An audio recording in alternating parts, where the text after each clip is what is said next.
to thank Ramaz for inviting me today to speak for you on Yom HaZikaron. It is not easy for me to speak about my friends who were killed while serving in the IDF. A day when the panim, the faces of my friends who fell are carved in my memory. I'm looking at you. I can remember myself at your age when on Yom HaZikaron we had to stop everything and stand upright to the sound of the siren. I knew that Yom HaZikaron was an important day, and especially those 2 minutes. But only after serving for 9 years in the IDF did I sadly realize that the sound of the siren is not just a collective identity, but also a collective face. Many faces. The faces of my lost brothers and sisters. אלה שנפלו.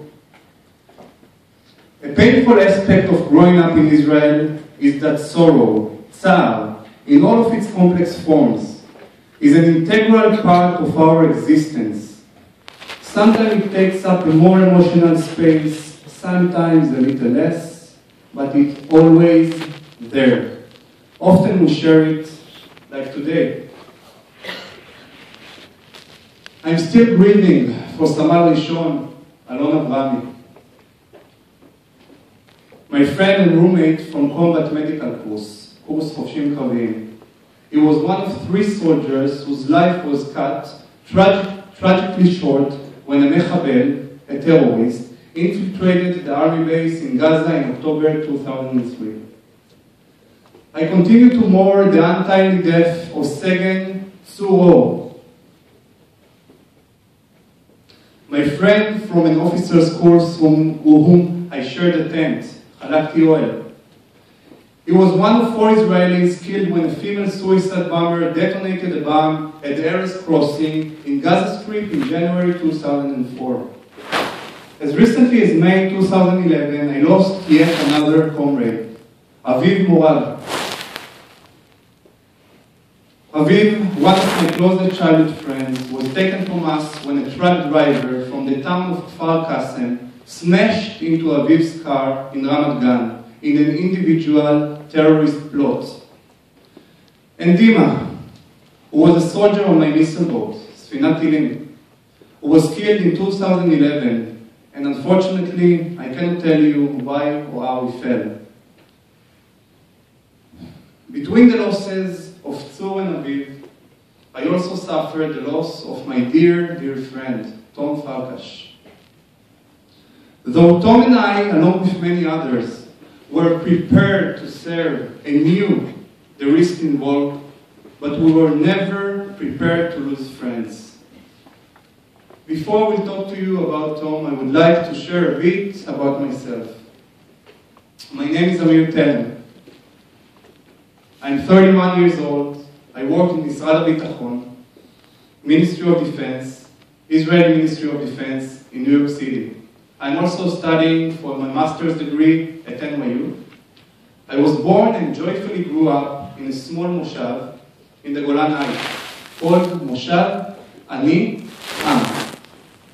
The Golan is one of the most beautiful areas in Israel, and it is also a vital region. The Golan is a geographic defense wall with Syria and is the source of our water resources. In 1948, after losing most of their family in the Holocaust, my maternal grandparents hiked from Romania to Italy, and from Italy they sailed to Israel in an undercover boat named Af Al Pi Chen. My grandfather, like many others, immediately joined Milchemet HaShichrur, Independence Day, as an explosive expert. My paternal grandfather's family moved from Salonika, Greece, to Israel, also after losing most of their family in the Holocaust. So, I'm a perfect example of Tzabar, a Sabra, 3rd generation Israeli, a mix of Sfarad and Ashkenaz. Both of my parents served in the IDF. Lynn, my younger sister, also served 2 years as a radio operator at the Navy SEALs, שייטת 13. As you can see, I was raised on values of giving back to our country. When I was 14 years old, we moved from the Golan Heights to Caesarea, near the Mediterranean Sea. Caesarea was the place where I fell in love with the ocean, which led me to join the Naval Academy many years later. I went to middle school in Kibbutz Ma'agal Michael, and that's where I first met Thom.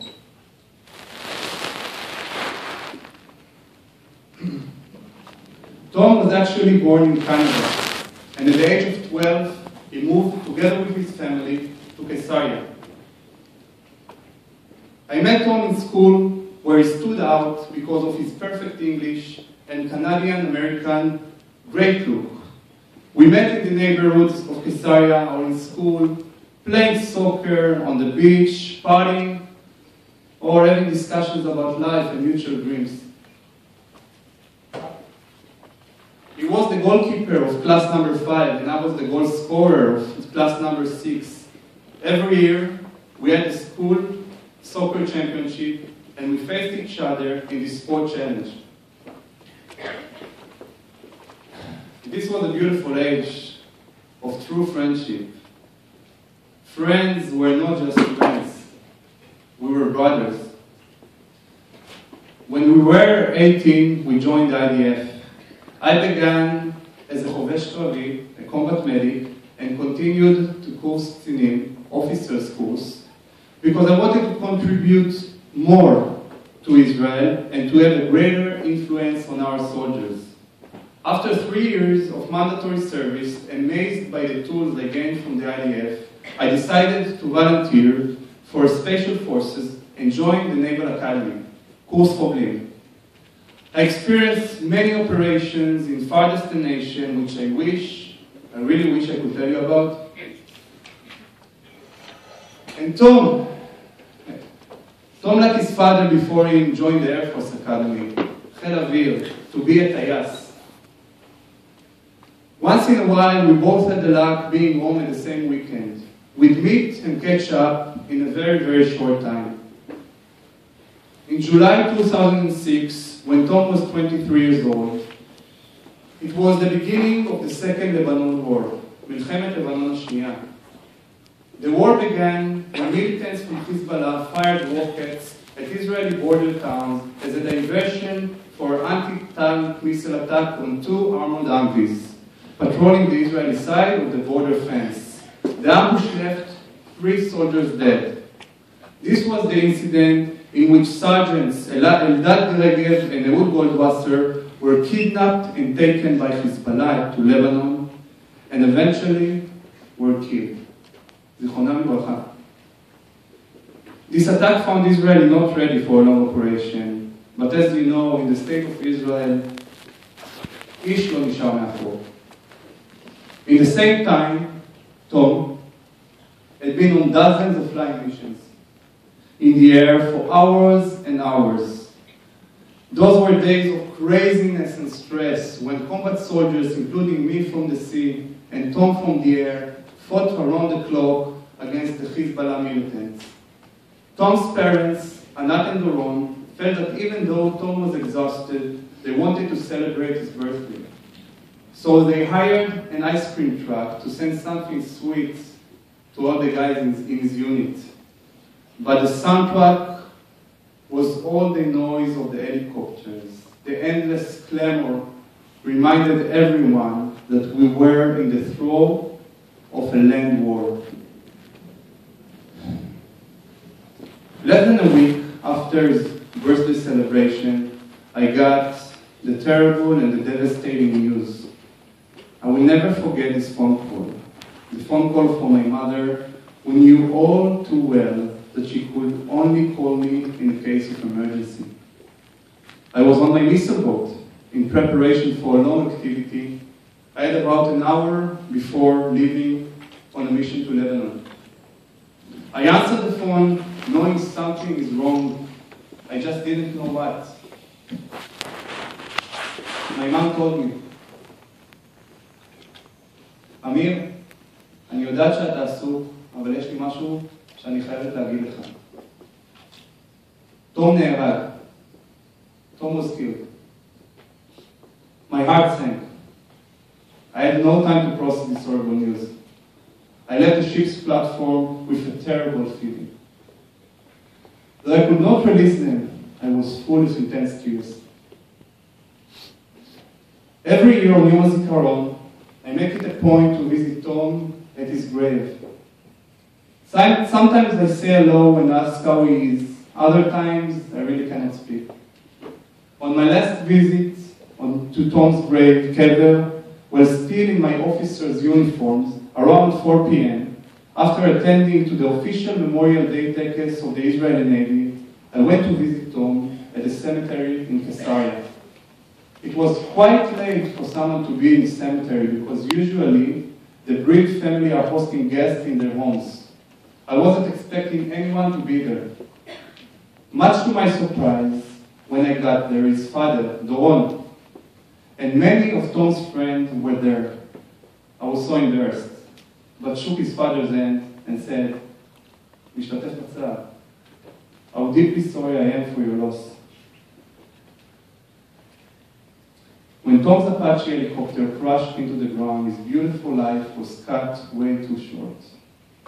The handsome prince never knew that his time was so limited and that he had to pack in a lot of living in 23 brief years. Yet, he lives on and on in my memories of him, and always will. I recall clearly the day that David Yosef, my commander, is here with us, asked me to speak for Ramaz, and I called Thom's parents to obtain permission to speak about their son. They told me that they are very happy to share his story. They also believe that there is a reason that Thom was taken. Thom's story is about one son, one brother, and one friend that we all lost. It is also a story about Telem, a Jewish man that has lost one of her best sons. This is one story amongst many others. All tell of sons and daughters who were ready to pay the highest price. ואף להקריב את חיי להגנת המולדת ולחירות ישראל. Beautiful young flowers. דם המכבים. The blood of the Maccabim. All of these fallen heroes will be proud to know that you here love them and appreciate them. Thom's friend Yiftach Kreshner wrote a song in Thom's memory a day after his death, and his sister Amir Farkash sang it. Let their song articulate the memory of Thom, as it is too hard for me to do. Second Thom Farkash, Ben Anat and Doron, יהי זכרך ברוך.